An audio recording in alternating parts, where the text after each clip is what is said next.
What are genetic structural variants and how can they cause neurodevelopmental disorders? To answer this question, let's first discuss some basic principles of genetics.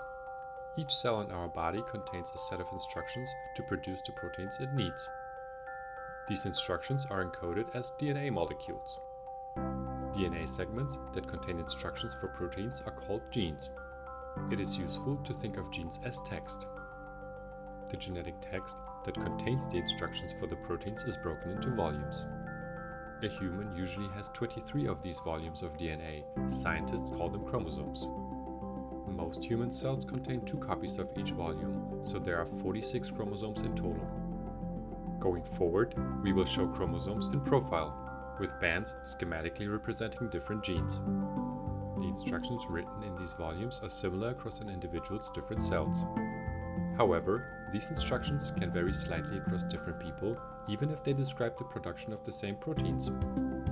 Therefore, each person's genes are different and unique. Structural variants are one way in which the text of these instructions can vary. Structural variants are changes that typically affect long segments of DNA and thus often involve a large number of genes. Referring to our analogy, these would be like altering one or more pages in a book. Let's discuss next the most common types of structural variants. Sometimes, parts of the DNA are lost. In our analogy with book volumes, pages from a volume get torn or taken out. Geneticists call such losses deletions. Duplications are the opposite. A part of DNA is doubled. Imagine that a page, or up to several thousand pages, is repeated twice in a book. Deletions decrease and duplications increase the total amount of DNA, which can also change the number of genes.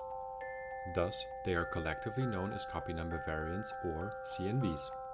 We already mentioned that chromosomes come in pairs. Each chromosome in the pair contains the same set of genes, so each gene, with some exceptions, always has 2 copies. If one or both copies are deleted or duplicated, less or more protein will be correspondingly produced. For some proteins, this change in the amount of protein produced does not matter. In such cases, CNVs, which affect those genes, are unlikely to cause disease. However, for some proteins, an increase or decrease in the amount of protein produced can lead to problems. The genes with the instructions for such proteins are called dosage-sensitive genes. Another type of structural variant can occur when a segment of DNA is moved to another chromosome. These are called translocations. In our book analogy, it is as if pages would be removed from one book and then inserted into another.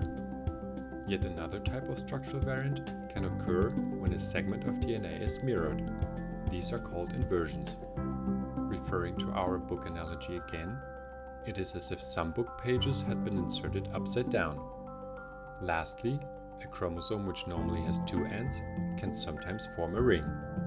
These rings usually form due to breaks in both chromosome arms.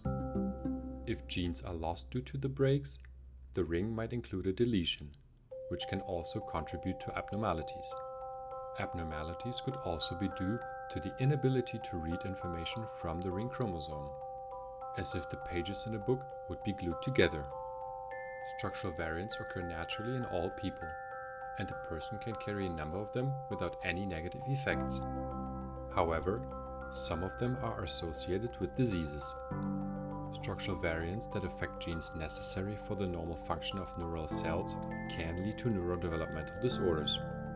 Examples of neurodevelopmental disorders that can be associated with structural variants include autism spectrum disorders, schizophrenia, epilepsy syndromes, and intellectual disability. Also, there are specific syndromes associated with some structural variants. For example, duplication in the long arm of chromosome 15 is associated with poor muscle tone, epilepsy, cognitive and motor problems, and autism. Studying structural variants is challenging. For example, it is not always clear whether a newly detected structural variant causes any abnormalities or not. And if several genes are involved, it can be hard to find out which exact gene causes the disease. Regardless, researchers all around the globe investigate structural variants and their role in disease to help with patient counseling, to predict risks, and to develop new treatments. Please hit the like button if you've learned something new. And make sure to subscribe to this channel so you won't miss future uploads. Thanks for your support.